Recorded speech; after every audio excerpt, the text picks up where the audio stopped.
You ever get that feeling? You know, you're following all the advice on how to live a good life. You're exercising, you're trying to find that meaningful career, you're working on your relationships, but something just feels off. Kind of like you're trying to force a puzzle piece where it just doesn't fit. Well, let's get into it, because it turns out there's a really good reason that generic advice so often falls flat. It's because it completely ignores the messy, specific, real life that you're actually living. So, traditionally, when we've tried to figure out this whole flourishing thing, we've basically been using two kinds of maps. On one side, you've got the population map, which is all about big, sweeping averages. And on the other, you've got the personal diary, which is laser-focused on your own individual story. But here's the catch. As we're about to see, both of these maps can lead you completely astray when you're trying to navigate your own path. All right, so that population map? That comes from what scientists call nomothetic models. And look, these things are fantastic if you're a policymaker or a researcher. They pull together data from thousands, even millions of people to spot the general ingredients of a good life. You know, things like financial stability, good health, a sense of purpose. It gives you this amazing bird's-eye view of the whole country. But here's the massive problem, right? An average doesn't really tell you anything about one specific person. The second you try to use that big population-level map for your life, it can become what the source material calls a normative straitjacket. It makes you feel like you're failing somehow if your own road to a good life looks different from the average. And this example just hits the nail on the head. A population map might tell you that, hey, meaningful work and close family ties both lead to well-being. Great. But in your life, you might be forced to choose. That high-powered, demanding career might mean you just can't be there for every school play.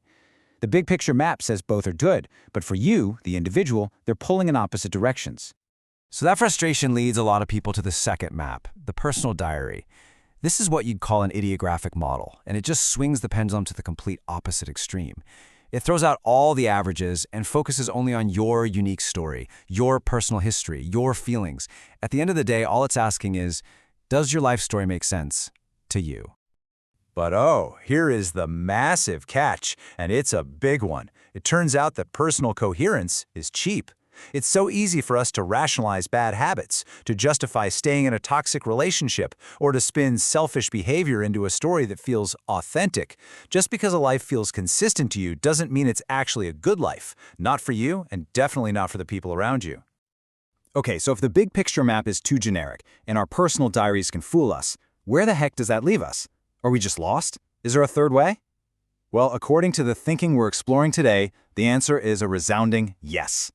Let's get into this because it's a much more powerful way of thinking about flourishing. And it's called the idionomic view.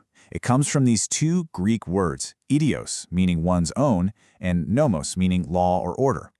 This isn't just about describing your life, and it's not about comparing you to some average. It's about evaluating the actual patterns of your behavior, the laws you actually live by, to see if they are genuinely working for you within your unique, specific context. And this idea just reframes everything. It means virtue isn't some abstract thing like courage or honesty that you either have or you don't. No, it's a skill.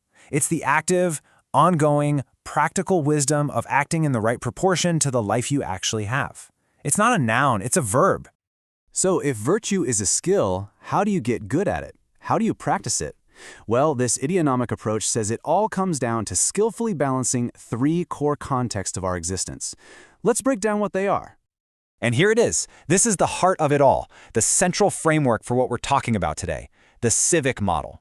It stands for Cultivating Individual Virtues in Context.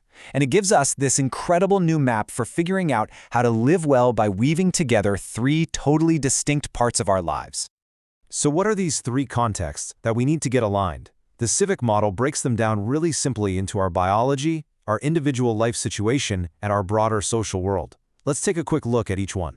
First up, your biology. You can think of this as your non-negotiable starting point. This is your inherited temperament. Are you naturally introverted or extroverted?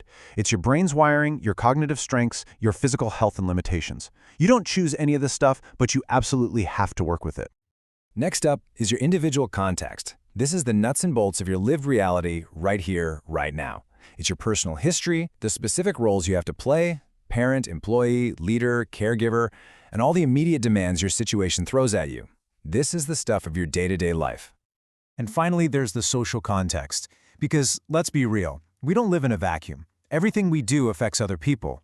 This context is all about recognizing our duties to the people in our lives, our family, our friends, our colleagues, our communities. We are all connected.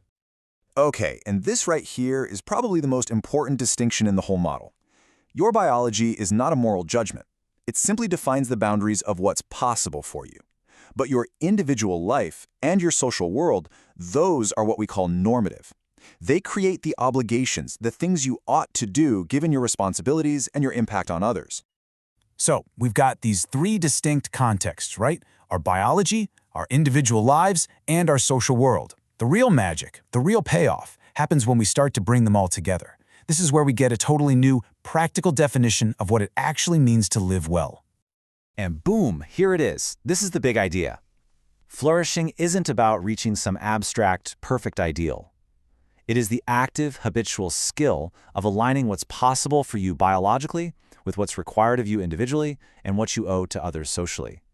It's about bringing those three things into harmony. And this just nails the difference. See, a behavior can be functional. It can work in the short term, like, say, manipulating someone to get what you want. But a truly virtuous behavior is integrative. It succeeds because it honors all three contexts at the same time without sacrificing one for the sake of the others. It's like a three-part harmony that just works. So how can you actually use this? Well, it basically becomes a simple mental checklist you can run through.